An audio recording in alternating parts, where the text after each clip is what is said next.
Hello বন্ধুরা, কেমন আছো? আশা করি সকলেই ভালো আছো। আমি তোমাদের প্রিয় আপু আবারও চলে আসলাম নতুন একটি গল্প নিয়ে। গল্পটি শেষ পর্যন্ত শুনলে তোমাদের দাঁড়িয়ে যাবে। আমার নাম গোপী, বয়স 29। আমি কলকাতার বাসিন্দা। কলকাতা থেকে একটু সাইড একটা মফস্বল এলাকায় থাকি। বাড়িতে আমার বাবা মার একটি বোন আছে। বোনের বয়স 19-এর মতো। সিটি কলেজে ফার্স্ট ইয়ারে পড়ে। দেখতে হেভি সুন্দরী, খুব ফর্সা, শরীর স্বাস্থ্য মোটামুটি। আমি আমার বোনকে ছোটবেলা থেকে আস্তে আস্তে বড় হতে দেখেছি। 13 বয়সের পর থেকে ওর ক্রমশ বৃদ্ধি পাচ্ছিল। আমার দেখে খুব লোভ হতো, মনে হতো যদি পেতাম একবার। আস্তে আস্তে যত বড় হচ্ছিল আমার লোভ তত বৃদ্ধি পাচ্ছিল। আমি ইয়ার্কি মেরে ওর সঙ্গে মজা করতে করতে ওর গায়ে হাত দিতাম। এটা প্রায় আজ থেকে মাস 6 আগে, কিন্তু সে কাহিনী তোমাদের পরে শোনাম। কিন্তু আজ যেটা বলবো সেটা হলো এইমাত্র কাল আর পরশু যা ঘটেছে। এটা আমার জীবনের একটা অনন্য অভিজ্ঞতা। রবিবার আমাদের গ্রামের বাড়িতে একটা বিয়ে বাড়ির নেমন্তন্ন ছিল। আমাদের সকলের সেখানে নিমন্ত্রণ ছিল, কিন্তু বোনের প্রথম বর্ষের এক্সামের তৈয়ারি নেওয়ার জন্য ও বলল যেতে পারবে না। আমিও বললাম আমার অফিসের কাজ আছে, তাই যেতে পারবো না। মা আর বাবাকে বললাম তোমরা দুজনে যাও, আমি আর সুমনা বাড়িতে আছি। ওরা রাজি হয়ে গেল। শনিবার বিকেল বেলায় বাবা আর মা চলে গেল। আমি আর সুমনা বাড়িতে রইলাম। বোনের সঙ্গে মস্তি করে করে সন্ধে বেলায় আমি বেরলাম আড্ডা মারতে। আমার 2 বন্ধু রাহুল আর পঙ্কজ ছিল সেদিন। রাহুল একটা কোম্পানিতে ইঞ্জিনিয়ার, পঙ্কজ ছোটখাটো ইলেকট্রিকের দোকানে কাজকর্ম করে। লেখাপড়াও বেশি দূর করেনি, কিন্তু আমাদের সঙ্গে পড়তো বলে বন্ধুত্ব আছে। আমরা একটা জায়গায় আড্ডা মারতে মারতে বিয়ার খাচ্ছিলাম। বসে বসে গল্প করতে করতে আমি বললাম, আচ্ছা আমার বোন সুমনাকে তোদের কেমন লাগে? ওরা তো অবাক হয়ে গেল। আমি একটা দাদা হয়ে নিজের বোনের সম্পর্কে এরকম বলছি শুনে। ওরা প্রথমে বলল ভালো। আমি তারপর ওদের ভেতরের ভয় কাটানোর জন্য বললাম, ওকে কাছে পেলে তোরা কি করবি? তখন তো সবাই হতভম্ব। তারপর কিছুক্ষণ পরে পঙ্কজ বলল, আরে ভাই তুই রাগ করবি বলে বলতে পারিনি, কিন্তু আমার তো হেভি লাগে। ও যখন কলেজ যায় আমি দোকান থেকে ওকে দেখি, যা লাগে না ওকে দেখতে। কতবার তোদের বাড়িতে ইলেকট্রিকের কাজ করতে গিয়ে দেখেছি। একটা সুযোগ করে দে না ভাই, তোর যা লাগে দেব। রাহুল বলল, ভালোই হয় যদি কাছে পাই। আমি বললাম, বাড়িতে এ সময় কেউ নেই, সবাই মিলে একটা সুযোগ আছে, কিভাবে কি করা যায় বলতো? পঙ্কজ বলল, চল এখনই তোদের বাড়ি যাই। আমি বললাম, আশেপাশের ফ্ল্যাটের লোকেরা সন্দেহ করবে, তাছাড়া মা যদি জানতে পারে তাহলে খুব বকবে। এখানে হবে না, অন্য কোথাও। তখন রাহুল একটা মস্ত প্ল্যান দিল। বলল, চল সবাই মিলে দীঘা ঘুরে আসি, তোর বোনকেও নিয়ে যাই। ওখানে গিয়ে হোটেল ভাড়া নেব, তারপর সেখানে সবাই মিলে। আমি বললাম, কিন্তু ও কি আমাদের সঙ্গে যেতে রাজি হবে? পঙ্কজ বলল, রাজি কাতে হবে? তুই শুধু যেভাবে হোক তোর বোনকে রাজি করা। আমার দীঘায় অনেক পরিচিতি আছে, আমার চেনা হোটেলও আছে, আমি ফোনে রুম বুক করে নেব। আমি বললাম, ঠিক আছে দেখছি। রাহুল বলল, না দেখছি নয়, আমি সব খরচা করব, তুই শুধু রাজি করা। আমি বললাম, ঠিক আছে। তাই আমাদের ঠিক হলো আমরা 3 জন দীঘা যাব আমার বোন সুমনাকে নিয়ে। দীঘা হলো ওয়েস্ট বেঙ্গলের সবচেয়ে বড় সি বিচ, খুব সুন্দর জায়গা। আমি ওখানে 3-4 বার গেছি। কলকাতা থেকে 4-5 ঘন্টার পথ, বাসে করে যেতে হয়, এছাড়া ট্রেনেও যাওয়া যায়। এবার কাহিনীতে আসি। আমি বাড়িতে এসে বোনকে বললাম, সুমনা বাবা মা তো নেই, চল না কোথাও থেকে ঘুরে আসি। আমার 2 বন্ধু আর 2 বান্ধবী যাবে, সবাই মিলে মজা করতে করতে যাব। ও বলল, দাদা আমার যে পরীক্ষা সামনে, পড়াশোনা করতে হবে। আমি বললাম, চল না একটা দিন তো, আমরা সবাই মিলে খুব মস্তি করব। আর তাছাড়া তুই তো জানিস আমার বন্ধুদের কে, সীমা আর আঞ্জু যাবে সঙ্গে, তোরা 3 জন মেয়েরা মস্তি করবি। এইভাবে অনেকক্ষণ ধরে বলে ওকে রাজি করলাম। বললাম, ব্যাগ প্যাক করে নে, বিচে স্নান করতে হবে, সেই অনুযায়ী হালকা কাপড় জামা নিবি, সকালে বেরবো। রাতে শুয়ে শুয়ে রাহুল আর পঙ্কজকে ফোন করে দিলাম। সকালে দুজনে বেরিয়ে পড়লাম। রাহুল আর পঙ্কজ পরের স্টপেজে উঠবে। আমরা বাসে উঠে পড়লাম। পরের স্টপেজ যথারীতি রাহুল আর পঙ্কজ উঠল। বোনের পাশে আমি বসেছিলাম। 2-3টা স্টপেজ পর যখন কোনো মেয়ে উঠল না, তখন বোন আমাকে বলল, কিরে দাদা, তুই যে বললি সীমা আর আঞ্জু আসবে, কই উঠল না তো? আমি বললাম, ওদের বাড়িতে কি প্রবলেম হয়েছে তাই আসতে পারেনি। বোন তো চিন্তায় পড়ে গেল, বলল, তাহলে কি হবে? আমি বললাম, চিন্তার কি আছে, এই তো আমরা 3জন আছি, 4 জনে মস্তি করব। বোনকে খুব চিন্তিত দেখালো। রাহুল আর পঙ্কজ ওর সঙ্গে গল্প করতে লাগলো। বাস দীঘা পৌঁছালো 12টা নাগাদ। আমরা সবাই বাস থেকে নেমে হোটেলের দিকে রওনা দিলাম। পঙ্কজ আগে থেকে হোটেলে রুম ঠিক করে রেখেছিল। গিয়ে দেখলাম খুব কনজেস্টেড জায়গায় হোটেলটা। ছোট ছোট খুপড়ি খুপড়ি রুম, খুব একটা পরিষ্কার নয়। আমি বললাম, এইরকম জায়গায় কেন ঠিক করলি? কোনো ভালো জায়গায় ফ্যামিলি হোটেল পেলি না? পঙ্কজ কোনো উত্তর দিল না। বলল, যা ঠিক করেছি তাতেই চল, বেশি কথা বলিস না। পরে জেনেছিলাম এটা আসলে একটা কম দামি হোটেল। বাইরে থেকে যারা ওসব কাজের জন্য এখানে আসে তারা এখানে থাকে। এদের নিজস্ব সার্ভিসও আছে, কেউ কেউ সাথে নিয়েও আসে। যাই হোক, আমরা 2টো রুম বুক করলাম, একটা বোনের জন্য আর একটা আমাদের 3 জনের জন্য। আমরা রুমে ঢুকে প্ল্যান করলাম বিচ যাওয়ার আগে একটু ড্রিঙ্ক করব। তাই বোনের রুমে নিয়ে গিয়ে বললাম, তুই ফ্রেশ হয়ে নে, একটু পরে বিচে যাব, আমরা খাবার নিয়ে আসছি। এই বলে আমরা বাইরে গেলাম। একটা বারে বসে বসে হুইস্কি আর খাবার খেলাম। আধ ঘন্টা পরে ওখান থেকে বেরিয়ে বোনের জন্য খাবার কিনতে গেলাম। এসে দেখি পঙ্কজ আর একটা ড্রিঙ্কস কিনেছে। আমি বললাম, কি হবে এটা? বলল, কাজে লাগবে। আর একটা স্প্রাইটের 600 ml কিনে রুমে এলাম। রুমে এসে পঙ্কজ স্প্রাইটের বোতলটা একটু খালি করে ওতে ড্রিঙ্কসটা ঢেলে দিল। তারপর বলল, চল এবার সুমনার রুমে। বলে সে খাবারটা আর স্প্রাইটটা নিয়ে সুমনার রুমে ঢুকলো। আমিও গেলাম। গিয়ে বললাম, তুই ফ্রেশ হয়েছিস? বোন বলল, হা দাদা। আমি বললাম, খেয়ে নে, তারপর বিচে যাব। পঙ্কজ ওকে স্প্রাইটটা দিল, বলল, সুমনা তুমি এটাও খেয়ে নাও। আমরা বসে বসে গল্প করতে লাগলাম। খেয়ে দিয়ে স্প্রাইটটা খেতে লাগলো। বলল, দাদা স্প্রাইটটা এত কড়া কেন বলতো? পঙ্কজ বলল, হয়তো দ্বীপে ছিল তাই, কিংবা হবে হয়তো আগেকার জিনিস। তুমি খেয়ে নাও, কিছু হবে না বলাতে ও খেতে লাগলো। আমরা ওকে বললাম, তুই খেয়ে রেডি হ, আমরাও রেডি হচ্ছি, বিচে যাব। তারপর আমরা 10 মিনিট পর রেডি হয়ে সুমনাকে ডাকলাম। ও বেরিয়ে এলো, একটা রেড কালার জিন্স আর একটা গ্রিন কালার টপ পরে। পঙ্কজ ওকে বলল, সুমনা এই ড্রেস পরে বিচে যেও না, চলো আমি তোমাকে ড্রেস সিলেক্ট করে দিচ্ছি। বলে পঙ্কজ রুমের ভেতরে নিয়ে গেল সুমনাকে। কিছুক্ষণ পর পঙ্কজ বেরিয়ে এলো। আমি বললাম, কিরে, কি ড্রেস দিলি ওকে? পঙ্কজ বলল, দেখতেই পাবি, তোর বোনকে কি বানাবো, দেখতেই পাবি। কিছুক্ষণ পরে সুমনা বেরিয়ে এলো, একটা শর্ট প্যান্ট আর একটা লাইট ইয়েলো জামা। ও খুব লজ্জা পাচ্ছিল এটা পরে। বলল, পঙ্কজ দা, এটা তো নাইট ড্রেস, এটা পরে বিচে যাব। পঙ্কজ বলল, চল, এরকম ড্রেসে বিচে স্নান করার জন্য বেস্ট। তুমি কি স্প্রাইটটা পুরো খেয়ে নিয়েছ? বোন বলল, না, পুরোটা খাইনি। পঙ্কজ তখন বলল, ওটা নিয়ে নাও, বিচে পিপাসা পেলে খাবে। তারপর আমরা বিচে গেলাম। সানডের বাজার, তাই আজ বিচে খুব ভিড়। আমরা একটু সাইড এ কম ভিড় দেখে জলে নামলাম। সুমনা জলে বেশি দূর নামল না। আমরা অনেক দূর এগিয়ে গেলাম। কিছুক্ষণ পরে খেয়াল এলো সুমনা সেখানে একা আছে। ভাবলাম দেখে আসি। সামনে গিয়ে দেখলাম কি হক লাগছে।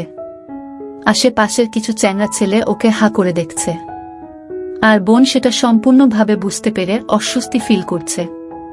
ঠিক এমন সময় একটা বড় ঢেউ এলো। সুমনা এটার জন্য প্রস্তুত ছিল না, আর ও ছিটকে পড়ে গেল। ঢেউ এসে ওর জামার নিচের অংশটা তুলে দিল। জামাটা একদম ওপরের দিকে উঠে গেল, আর ওর সমস্ত অংশ বেরিয়ে পড়ল। এটুকু আমাদের গরম করার পক্ষে যথেষ্ট ছিল। বোন সঙ্গে সঙ্গে উঠে নিজের জামা ঠিক করল। ওদিকে পঙ্কজ আর রাহুলও এসব দেখছিল। এইসব দেখে আমরা তো আর থাকতে পারলাম না। যেভাবে হোক আজ মজা নিতেই হবে। আমরা জলের উপরে উঠে এলাম। বোনকে ডাকলাম উঠে আসতে। পঙ্কজ ওর কোমরে বাঁধা গামছাটা সুমনাকে দিল। বলল, চলো আমরা উপরে উঠে বসি। আমরা সবাই মিলে ডাবের জল খেলাম। পঙ্কজ বলল স্প্রাইটটা পুরোটা খেয়ে নিতে, কারণ আমরা ভালোভাবেই জানি যে ডাবের জলের সঙ্গে ওটা খেলে নেশা বেশি ধরে। কিছুক্ষণ পরে আমরা একটু সাইডের দিকে যাওয়ার প্ল্যান করলাম বলে সমুদ্রের ধার ধরে হাঁটতে শুরু করলাম। কিছু দূর যাওয়ার পর একটা জায়গায় দেখলাম লোকজন তেমন একটা ছিল না। আরও একটু এগিয়ে গেলাম আমরা। অনেকটা যাওয়ার পর দেখলাম এখানে কেউ নেই। এখানে আমরা জলে নামার জন্য ঠিক করলাম। সুমনা বলল সে জলে নামবে না। আমি আর রাহুল সমুদ্রের জলে নেমে এগিয়ে গেলাম। পঙ্কজ সুমনাকে যাওয়ার জন্য বলছিল। সুমনা কিছুতেই যাবে না দেখে পঙ্কজ ওর হাত ধরে টেনে আনল। সুমনা বেশি দূর যেতে চাইল না। পঙ্কজ ও আর জেদ করল না। পঙ্কজ সুমনাকে জল ছেটাচ্ছিল। সুমানও পঙ্কজের সঙ্গে খেলছিল। ওরা দুজনে কোমর জলের মধ্যেই ছিল। আমরা ততক্ষণে অনেক দূর চলে গিয়েছি। সেখানে খুব মজা করছি। আমি আর রাহুল দূর থেকে পঙ্কজকে ডাকলাম, চলে আয় সুমনা, ওখানেই থাক। পঙ্কজ তখন সুমনাকে বলল, চলো ওদের কাছে যাই। বোন বলল, না পঙ্কজদা তোমরা যাও, আমি এখানেই আছি। পঙ্কজ আর কথা শুনল না। ওকে টানতে টানতে এগিয়ে গেল ক্রমশ গভীর জলের দিকে। বোন ভয় পেল, বলল আমি যাব না। পঙ্কজ তাকে নিয়ে এগিয়ে গেল আরো গভীর জলে। এবার বোন খুব ভয় পেল আর পঙ্কজের গলা জড়িয়ে ধরল। পঙ্কজ এই সুযোগটাই খুঁজছিল। আমরা এবার বুঝতে পারলাম পুরো ব্যাপারটা। রাহুল ছুটে এগিয়ে গেল ওদের দিকে। পিছন থেকে গিয়ে সুমনাকে জড়িয়ে ধরল। সুমনা ভয় পেয়ে একবার রাহুলের গলায় আর একবার পঙ্কজের গলায় ঝুলতে লাগল। বোন খুব ভয় পেয়েছিল, তাই সে ওদের মনভাব বুঝতে পারল না। এরপর আমি গিয়ে পৌঁছালাম ওখানে। বোন আমাকে দেখে ভয়ে আমার গলা জড়িয়ে ধরল। রাহুল আর পঙ্কজ পিছন থেকে মজা নিতে লাগল। পঙ্কজ ওকে বোঝাতে লাগলো ভয় নেই। রাহুল ওর খোলা থাইয়ে হাত বোলাতে লাগল। সবাই মিলে সুমনাকে নিয়ে খেলতে লাগলাম। আমার বেচারি অসহায় বোন একবার আমার গলায় একবার বন্ধুদের গলায় ঝুলতে লাগল। এইভাবে খেলতে খেলতে সুমনার জামার নিচের দিকের দুটো বটন খুলে গিয়েছিল। আমরা এবার সেদিকে মনোযোগ দিলাম। আমি লক্ষ্য করলাম কি অসাধারণ দেখতে আমার বোন, কি চকচক করছে ওর স্কিন। এবার বোন বুঝতে পারল ওর সঙ্গে কি হচ্ছে, কিন্তু ওর কিছু করার ছিল না। ও বলতে লাগলো, দাদা আমায় ছেড়ে দে।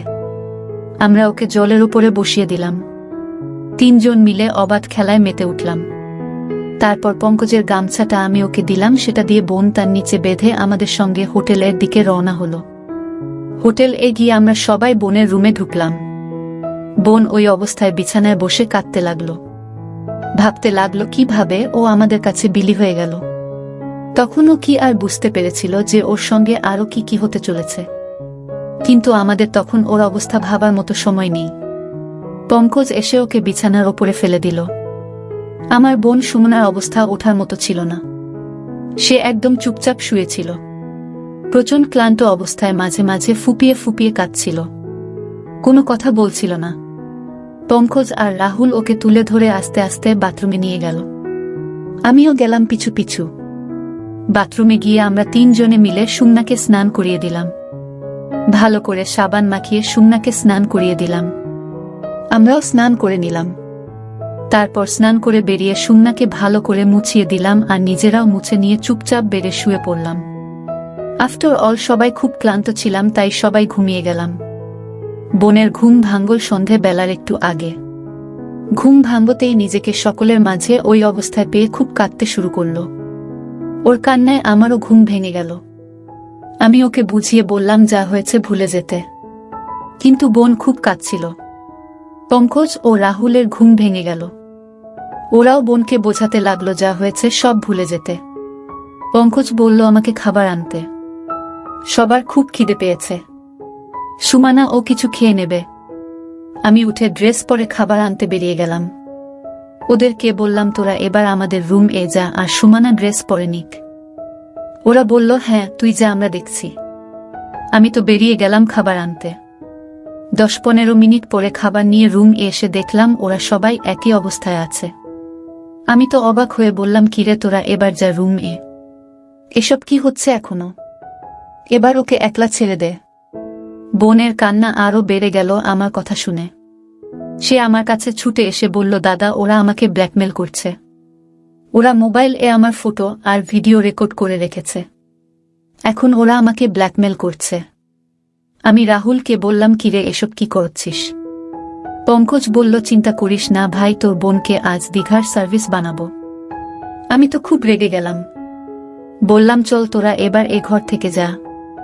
পঙ্কজ বলল, এ ঘর থেকে কেউ যাবে না, সবাই এই রুমেই থাকবো আর এই অবস্থাতেই থাকবো, তোর ভালো লাগুক বা না লাগুক। বেশি কথা বললে তোর বোনের ফটো গোটা দুনিয়া দেখবে, ইন্টারনেটে ছেড়ে দেব। আমি ভয় পেয়ে চুপ করে গেলাম। ভাবতে থাকলাম এরা আমার বোনকে নিয়ে কি করার প্ল্যান করছে। তারপর কথা না বাড়িয়ে সবাইকে খাবার সার্ভ করলাম। বোন কাঁদতে কাঁদতে খেয়ে নিল। কিছুক্ষণ পরে সবাই মিলে ড্রেস পরে বাইরে বেরোতে গেলাম। ওরা বোনকে সঙ্গে নিয়ে গেল। চারদিক ঘুরতে ঘুরতে ওরা দুজন বারবার আমার বোনের অসভ্যতামি করছিল। কিছুক্ষণ ঘোরার পর একটা শপ থেকে ড্রিঙ্কস কিনে নিল বেশি করে। আমি বললাম, এত কে খাবে রে? পঙ্কজ বলল, খাওয়ার লোক আছে। কিছুক্ষণ পরে হোটেলে ফিরে রুমে ঢুকলাম আমরা। পঙ্কজ বাইরে বেরিয়ে গেল। আমি কিছু বুঝতে পারলাম না। বাইরে দেখতে বেরিয়ে দেখলাম পঙ্কজ হোটেল ম্যানেজার এর সঙ্গে গল্প করছে। ম্যানেজার হাসতে হাসতে ওর সঙ্গে কি সব গল্প করছে। কিছুক্ষণ পরে পঙ্কজ রুম এসে গেল। আমরা সবাই ড্রিঙ্কস খেতে বসলাম আর সুমানা এক কোণে বিছানায় বসেছিল। পঙ্কজ বলল, এসো রানী, আমাদের পানি ঢেলে দাও। সুমানা না বলল। পঙ্কজ উঠে গিয়ে জোট করে বোনকে নিয়ে এলো আর বলল, আমরা যা বলছি সেটাই কর, তবে তোর ভালো হবে, না হলে কি যে হবে সেটা জানিস তো। সুমানা ফুপিয়ে ফুপিয়ে কাঁদতে লাগলো। চুপচাপ চলে এসে আমাদের ড্রিঙ্কস ঢেলে দিতে লাগলো। পঙ্কজ বলল, এবার নাচতে শুরু করো রানী, বলে রাহুল উঠে গান চালিয়ে দিল। আমার বোনকে ওরা সামনে রেখে বলল, এবার নাচো রানী। বোন অসহায় অবস্থায় ড্যান্স শুরু করল। কিছুক্ষণ পরে কলিঙ্গ বেল বেজে উঠল। পঙ্কজ বলল, আমাদের নতুন অতিথি এসেছে, বলে দরজাটা খুলে দিল। আমি অবাক হয়ে দেখলাম হোটেলের ম্যানেজার আর ক্যাশিয়ার এসেছে। আমি বুঝতে পারলাম পঙ্কজ কি করল এতক্ষণ ধরে, কিন্তু আমার কিছুই করার ছিল না। ম্যানেজার এসে আমাদের সঙ্গে বসল। বোন তো লজ্জা পেয়ে বেড়ে বসে পড়ল। পঙ্কজ বলল, ড্যান্স করো, লজ্জা কিসের? আজকে আমাদের নিউ পার্টনার এরা, বলে সুমানাকে ধরে টেনে নিয়ে এলো আর নাচাতে লাগলো। আমার অসহায় বোন সুমানা কয়েকজন লোকের সামনে ড্যান্স করতে লাগলো। ম্যানেজার বলল, কি সুন্দর মেয়ে এনেছ, কোথা থেকে পেলে? এ তো দীঘার টপ হয়ে যাবে। আজকে একে আমরা টেস্ট করি, তারপর দেখছি। সুমানা ড্যান্স করতে করতে ড্রিঙ্কস ঢেলে দিতে লাগলো। ক্রমশ আসর জমে উঠল। ম্যানেজার মাঝে মাঝে উঠে আমার বোনের সঙ্গে ড্যান্স করতে করতে তার সাথে বেয়াদবি করতে লাগলো। কিছুক্ষণ পরে রাহুল উঠে সব খুলে দিল। ম্যানেজার আর ক্যাশিয়ারও খোলার লাইসেন্স পেয়ে গেল। সকালে আমি উঠে পড়লাম আর বোনকে বোঝালাম, যা হবার হয়েছে আর কাঁদিস না, একটু পরে তো এখন থেকে চলে যাব, তারপর আর কিছু হবে না, চুপ কর, এই বলে সান্ত্বনা দিতে লাগলাম। ওদের বললাম, তোরা এবার উঠে ড্রেস পর, একটু পরে তো বেরোতে হবে, 10টার মধ্যে তো রুম খালি করে দিতে হবে। পঙ্কজ বলল, চিন্তা করিস না, কেউ কিছু বলবে না, রুম থেকে আজ কেউ যাব না। আমি বললাম, সে কি রে, আজকে না গেলে কি করে হবে, এমনিতেই অনেক টাকা খরচ হয়ে গেছে। পঙ্কজ বলল, তুই খরচের চিন্তা করিস না, আজকে আমাদের খরচ একদম নীল, বরং উল্টে ইনকাম করব। আমি তো রীতিমতো ভয় পেয়ে গেলাম। ভাবতে থাকলাম আমার বোনকে নিয়ে এরা নিশ্চয় কিছু প্ল্যান করেছে। তবু পঙ্কজের ভয়ে চুপ করে রইলাম। কিন্তু আসল গল্প অন্য ছিল। আমার কল্পনাতেও আসেনি আমার বোনকে নিয়ে এরা কি করতে চলেছে। যাই হোক, তারপর সকালে সবাই উঠে যে যা ড্রেস পরে ব্রাশ করে চাটা খেলাম। তারপর বসে বসে কিছুক্ষণ কথা বললাম। জানতে চাইলাম ওরা কি করতে চায় সারাদিন। কিছুক্ষণ পরে সুমনাকে ওর রুমে রেখে দিয়ে পঙ্কজ আর রাহুল আমাদের রুমে এলো। আমি আমার বোনকে সান্ত্বনা দিতে লাগলাম। কিছুক্ষণ পরে আমিও এই রুমে এলাম। ওদের বললাম, হ্যাঁ রে, আজকে তোরা কি আবার সি বিচে সুমনাকে নিয়ে যাবি? ওরা বলল, আজ আর সি বিচ নয় রে পাগলা, শুধু দেখ তোর বোন আমাদের আজ কোথায় কোথায় নিয়ে যায়। কিছুক্ষণ পরে হোটেলে ফিরে এসে সুমনার রুমে খাবার পৌঁছে দিয়ে এলাম। পঙ্কজ এসে বলল, খেয়ে নাও, একটু পরে সিনেমা দেখতে যাব, 12টা থেকে শো শুরু হবে বলে পঙ্কজ চলে গেল। বোন খেয়ে দিয়ে চুপ করে বসেছিল। পঙ্কজ এসে বলল, কি হলো রানী, চলো সিনেমা দেখতে যাব। যে কদিন এখানে আছো আমরা যা বলি তাই করো, না হলে কি হবে সেটা ভালোভাবেই জানো। বোন তো অনিচ্ছা সত্ত্বেও রেডি হলো, সালবার কামিজ পরে ফেলল। পঙ্কজ এসে আবার বলল, এসব কি পরছো? এসব ড্রেস এখানে চলবে না বলে সে একটা শর্ট স্কার্ট আর একটা হালকা হলুদ রঙের টপ দিল আর বলল, এটা পরে নাও রানী। সুমনা অনিচ্ছা সত্ত্বেও ওগুলো পরে ফেলল। আমরা সবাই মিলে বেরিয়ে সিনেমা হলের দিকে এগিয়ে গেলাম। আমি যেতে যেতে পঙ্কজকে বললাম, হ্যাঁ রে, কোথায় সিনেমা দেখতে যাবি? কি সিনেমা চলছে কিছু বলো। পঙ্কজ বলল, যেখানে যাচ্ছি চুপচাপ চল। কিছুক্ষণ হাঁটার পরে পঙ্কজ একটা ছোট্ট সিনেমা হলের সামনে গিয়ে দাঁড়ালো। সেখানে দেখি একটা ছোট্ট সিনেমা হলো, সেখানে বিগ্রেড মুভি চলছে। আমি তো বুঝতেই পারলাম আজকে আমার বোনের সাথে কি হতে চলেছে।